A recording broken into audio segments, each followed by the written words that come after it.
Hello dear students, today's topic is 12 tenses मधून इंग्रजीत कसे बोलावे. कारण 12 टेन्स ज्याला आले त्याला इंग्रजी आली असं मी म्हणेल.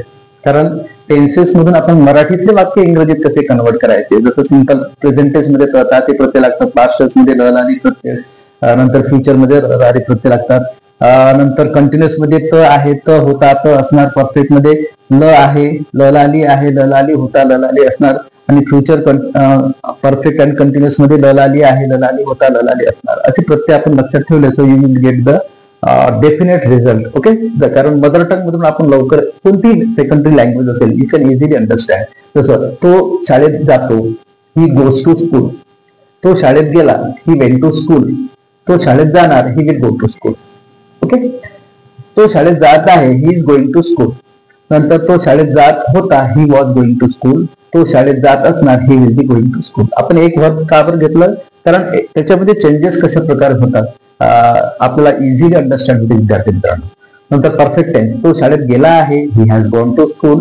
तो शाळेत गेला होता, he had gone to school. तो शाळेत गेला असणार, he will have gone to school. Okay, ललाली आहे, ललाली होता ललाली असणार. नंतर तो शाळेत जात आलेला आहे, he has been going to school. तो शाळेत जात आलेला होता, he had been going to school. नंतर तो शाळेत जात आलेला असणार, he will have been going to school. Okay, so you can make the number of sentence regarding this. कारण 12 टेन्स मधून आपण मराठीतले वाक्य इंग्रजीत कसे कन्वर्ट करते याच्यासाठी हे प्रत्यय दिलेले आहेत. जसं मराठीमध्ये इकडे वर्ब शेवटी असते आणि इकडे इंग्रजीमध्ये सब्जेक्टच्या नंतर वर्ब असते. ओके, जसं वाक्य घेतलं मी, आय स्टडी, मी अभ्यास करतो.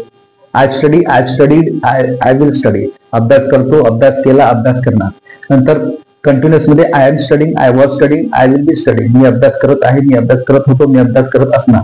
नंतर परफेक्ट मध्ये I have studied, I had studied, I will have studied. मी अभ्यास केलेला आहे, मी अभ्यास केलेला होता, मी अभ्यास केलेला असणार. नंतर परफेक्ट अँड कंटिन्युअस मध्ये I have been studying, I had been studying, I will have been studying.